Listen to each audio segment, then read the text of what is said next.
I remember our first game ever. The other team played without keeper, and we didn't even take a shot.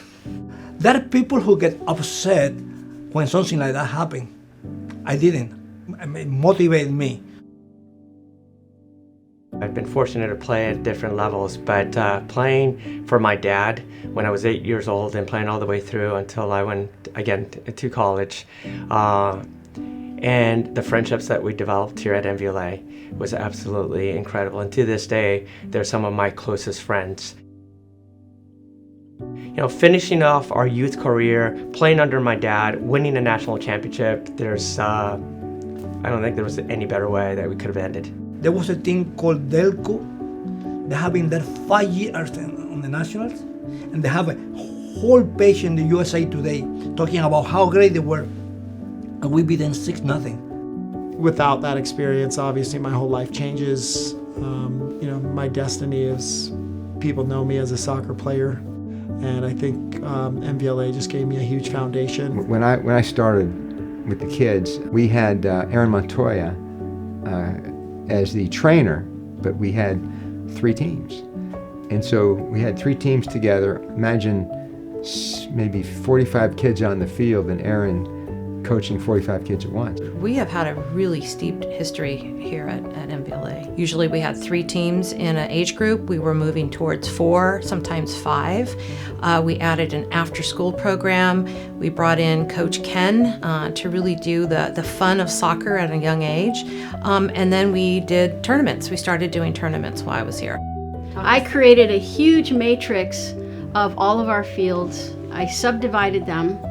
I introduced the ability for not only teams to train, but small groups and individuals to train, and a lot of field sharing. I mean, I really would thank MVLA for turning me into a kind of a soccer junkie, I'll call it now, because growing up, I was the traditional American sports, football, basketball, baseball, didn't know anything about soccer. It is fun to see how soccer really brings the world together. After my playing career, injured in the MLS, I was around, kind of figuring out what to do. One of the dads approached me and asked me if I would be interested in coaching his daughter's team.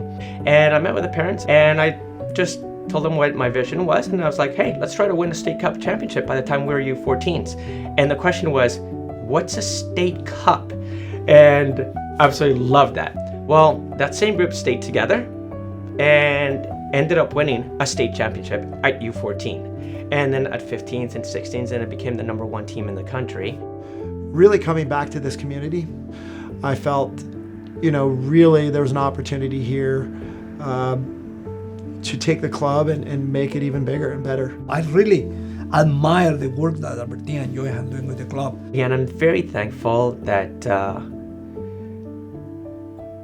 that MVLA in this community, the club, the board, has allowed me to do what I love and share these experiences with our coaches, with our players, our teams. We can have such a huge influence in these kids' lives.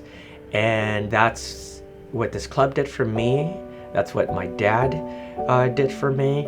My teammates. We just try to recreate that every single time. I think what sets MVLA apart is we can compete at the highest level while having fun.